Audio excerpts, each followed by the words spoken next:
जब हजरत मोहम्मद सल्लल्लाहु अलैहि वसल्लम ने देखा कि कोई नहीं दिखाई दे रहा तो बहाना बनाया माफी देने का।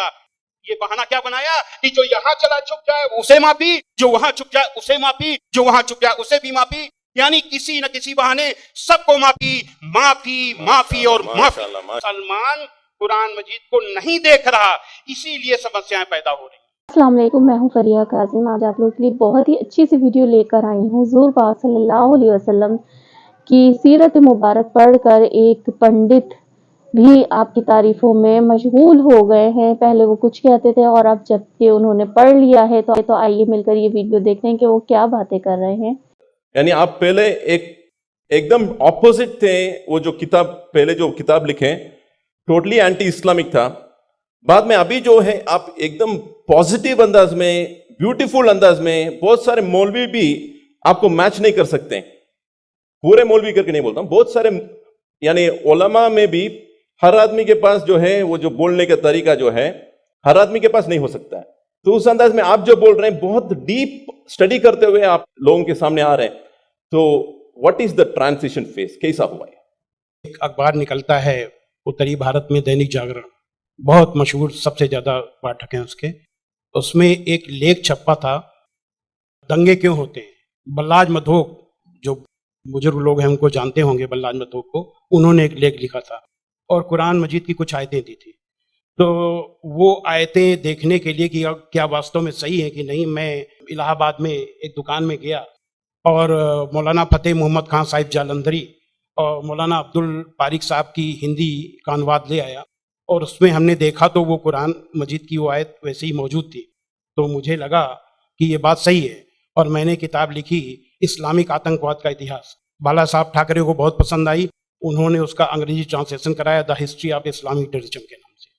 बाद में एक सज्जन ने, अब मैं वहां आ रहा हूं कि मेरा सोच कैसे बदला। मुंबई के एक व्यापारी ने मुझसे कहा कि स्वामी जी आप जो काम कर रहे हो उसमें फंड की जरूरत है, फंड आपको नहीं मिल रहे, आप ऐसा करिए एक किताब इस्लाम पर लिखिए अमेरिका के लिए कि वास्तव में इस्लाम से अमेरिका को खतरा है, तो आपको अच्छा खासा आपको वहां से रॉयल्टी मिलेगी, आपके सारे काम चल जाएंगे। लेकिन वो बड़ी किताब होनी चाहिए। उसको लिखने के लिए मैंने हजरत मोहम्मद सल्लल्लाहु अलैहि वसल्लम की जीवनी पढ़ी।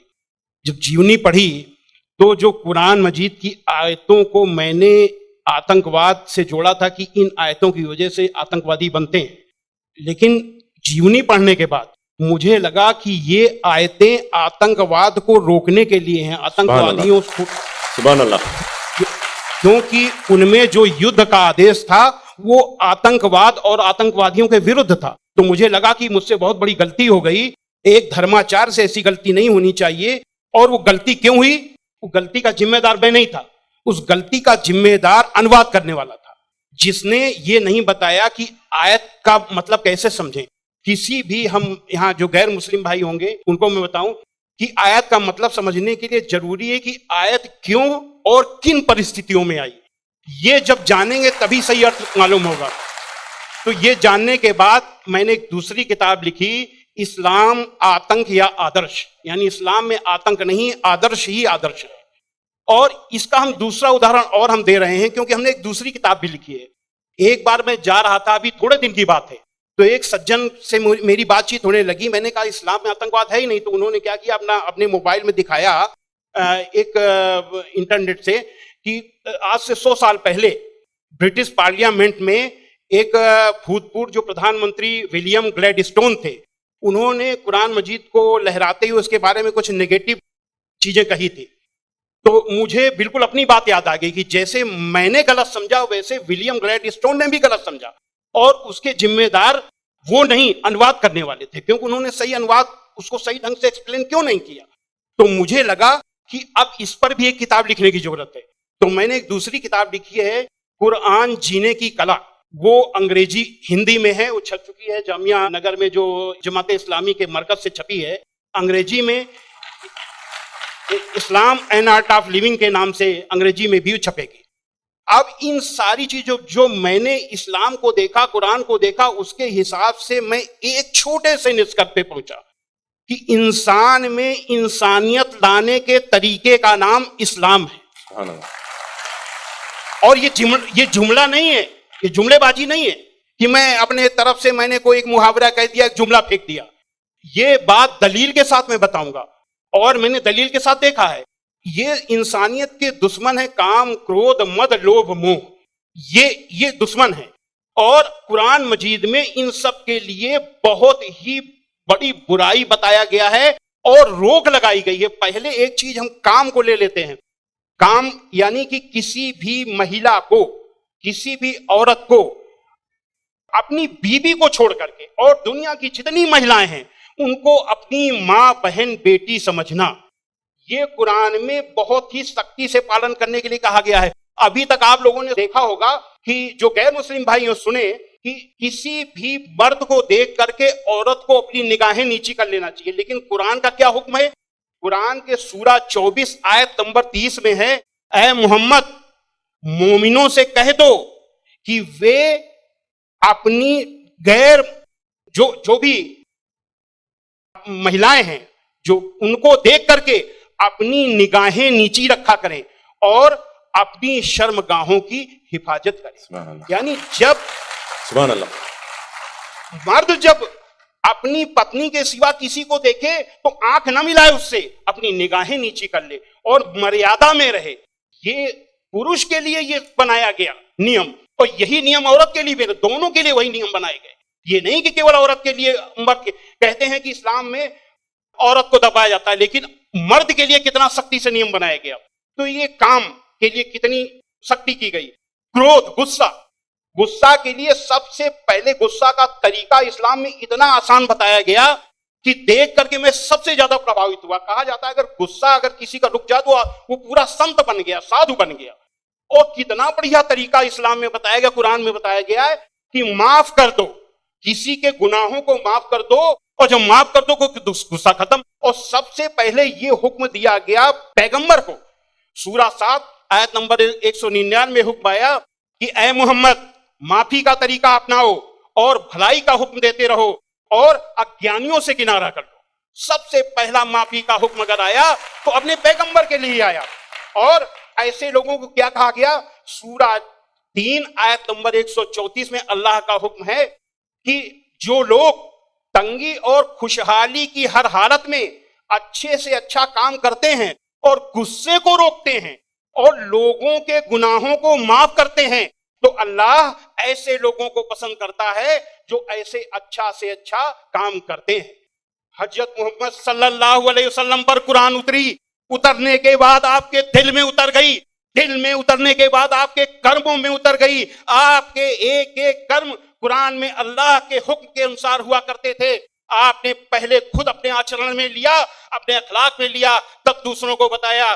फतेह मक्का के दिन वो अबू सुफियान जो आपके खिलाफ मक्का की एक एक लड़ाई में आपका के खिलाफ नेतृत्व करते थे, जब वो सामने पड़े फतेह मक्का के दिन, तो हजरत मोहम्मद सल्लल्लाहु अलैहि वसल्लम ने कहा कि आज अबू सुफियान को माफी, और जो अबू सुफियान के घर में दाखिल हो जाए उसे भी माफी। आज जो अपने घर के दरवाजे बंद कर ले उसे माफी, जो मस्जिद में चला जाए उसे भी माफी। अब आप सोचिए, जिस मक्का में कदम कदम पे आपका विरोध था, कदम कदम पे आपके रास्ते पे रोड़े अटकाए गए, और जो 10,000 लोगों की फौज के साथ आप जब पहुंचे तो किसकी हिम्मत थी कि सामने होता? सारे के सारे लोग छिप गए। जब हजरत मोहम्मद सल्लल्लाहु अलैहि वसल्लम ने देखा कि कोई नहीं दिखाई दे रहा, तो बहाना बनाया माफी देने का। ये बहाना क्या बनाया कि जो यहां चला चुक जाए उसे माफी, जो वहां चुक जाए उसे माफी, जो वहां चुक जाए उसे भी माफी। यानी किसी न किसी बहाने सबको माफी, माफी, माफी और माफी। माशाल्लाह, माशाल्लाह। साहब जी, आपको रोकना मेरे दिल में क्या है, ख्वाहिश तो नहीं है, मगर मैं पैनल डिस्कशन कंडक्ट कर रहा हूं अभी, इसलिए आपसे एक सवाल भी मैं करूंगा। मैं समझ रहा हूं आपके जो रिसर्च बहुत डीप है, फिर भी एक सवाल मैं आपसे पूछना चाहूंगा। अभी आपको ये रिसर्च होने के बाद क्या आपको ये लग रहा है कि मुसलमान जो आजकल के बहुत सारे मुसलमान जो है वो खुद जितना आपने रिसर्च किए, अक्सर लोग रिसर्च नहीं करें, क्या ये एक वजह हो सकता है? मेरे हिसाब से मैंने जो भी मसाइल यानी समस्याएं दुनिया में देखी हैं, उन सारी समस्याओं का पॉजिटिव हल कुरान मजीद में मौजूद है। बस देखने की जरूरत है। जो ईश्वरीय किताबें होती हैं वो बहुत ही रहस्यमयी होती हैं, उनको समझना आसान काम नहीं है। उसके लिए तन और मन दोनों की पवित्रता चाहिए। केवल शरीर नहाया धोया ना हो, केवल शरीर की को पाक करने की ही केवल जरूरत नहीं है, मन को भी पाक करने की जरूरत है। जब शरीर और मन से पाक होकर के आप देखेंगे तो उसका रहस्य समझ में आएगा, आपकी हर समस्या का हल कुरान मजीद में मिल जाएगा। और उसी नजरिए से आज का मुसलमान कुरान मजीद को नहीं देख रहा, इसीलिए समस्याएं पैदा हो रही। Thank you. ये तो आप लोगों ने वीडियो देखी, उम्मीद है कि आप लोगों को पसंद आई होगी और सुनकर अच्छा भी लगा होगा। तो ऐसा हो ही नहीं सकता कि हुजूर पाक सल्लल्लाहु अलैहि वसल्लम की सीरत मुबारक पढ़ के कोई काफिर या कोई मुशरिक ईमान लाए बगैर रह जाए या इम्प्रेसिव हुए बगैर रह जाए। तो ऐसा मुमकिन ही नहीं है, क्योंकि दुनिया के अगर कोई परफेक्ट इंसान है तो वो हुजूर पाक सल्लल्लाहु अलैहि वसल्लम ही हैं। और अगर आप वीडियो पसंद आई हो तो आप सल्लल्लाहु अलैहि वसल्लम की मोहब्बत में आप लोग सब्सक्राइब कर सकते हैं, लाइक कर सकते हैं वीडियो को। फिर मिलते हैं नेक्स्ट वीडियो में। अपना बहुत सारा ख्याल रखिएगा। अल्लाह हाफिज़।